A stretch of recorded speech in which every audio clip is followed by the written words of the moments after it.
Good evening, everyone. It's absolutely unreal to be here.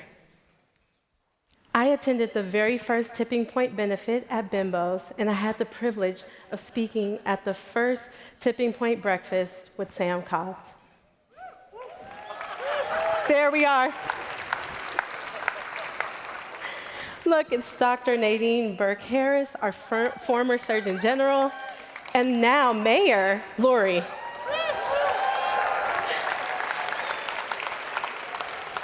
Who knew we were all so young back then?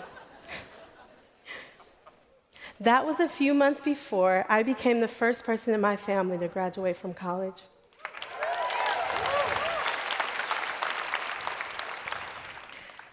Sam and I were there representing one of Tipping Point's original grantees, First Place for Youth, where Sam was the CEO at that time.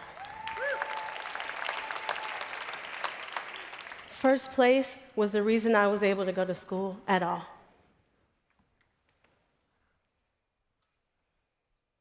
I was adopted at birth, and my adopted mom struggled with her mental health. I was 10 years old when her boyfriend started sexually abusing me. He would give me a $1 bill each time he did. I thought, if that's all I'm worth, then I have nothing to lose. It wouldn't matter if I got in trouble for telling on him. So I told the policeman who lived next door, and the boyfriend was arrested.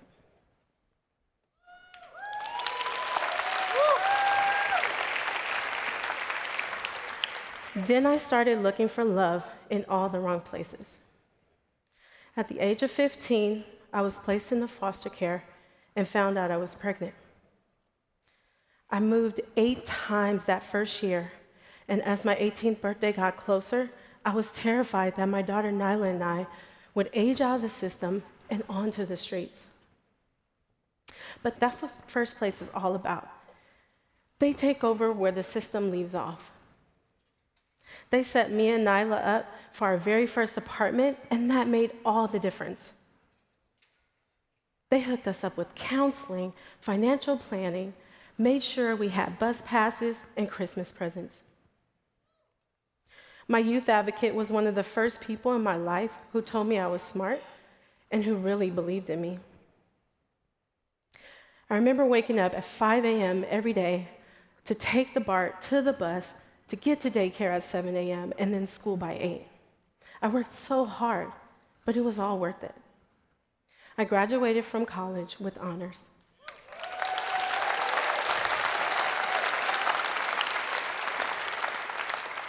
Back then, First Place only had one location in Oakland, and today, they are all over California and in 8 other states.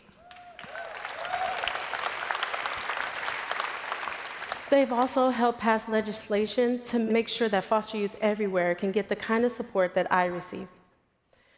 Groups like First Place are boots on the ground. They have that direct touch. But that kind of expansion and influence doesn't happen without Tipping Point, not without years of investment, strategic support, and deep partnership. When I think about it, we were all pioneers together. We really paved the way. It's funny to have this chance to reflect. The last time I spoke at a Tipping Point event, it was like she's young and full of promise. She's got her whole life ahead of her. The question back then was, what do I want to be? And wow, so much has happened since then. My daughter Nyla is turning 24 this month. And today, I'm the Assistant Director of Radiology at one of Kaiser Permanente's many hospitals.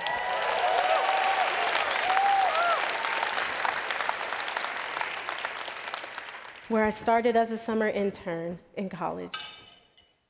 I get to be on the management team supporting doctors and nurses and helping oversee over 140 staff across radiology. In 2016, I got my MBA.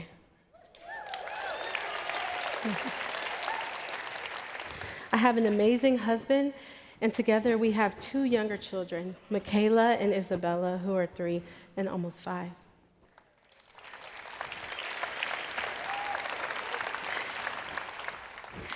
I just turned 40 in March, and I'm proud to say I've accomplished so many of my goals. Nyla got the childhood I never had, full of ballet lessons, AP classes, traveling. I get to be the boss I've always dreamed I would be, and I'm parenting with a man I love and admire. We go on vacations and take our kids to Giants games. Go Giants.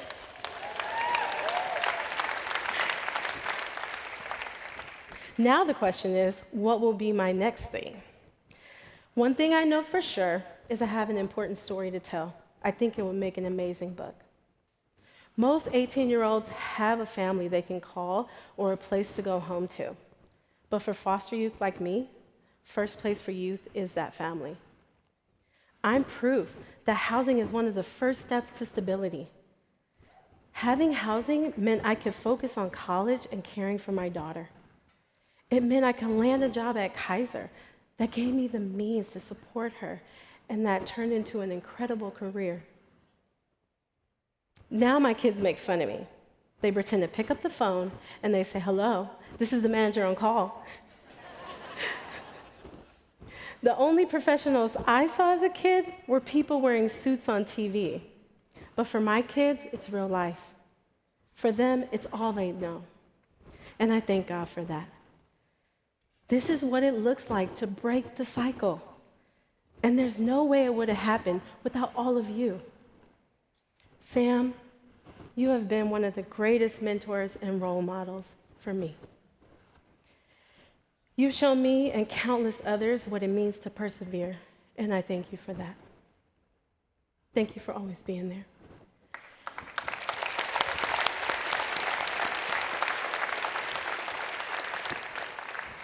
And to my daughter, Nyla, who's here tonight, I want to say thank you.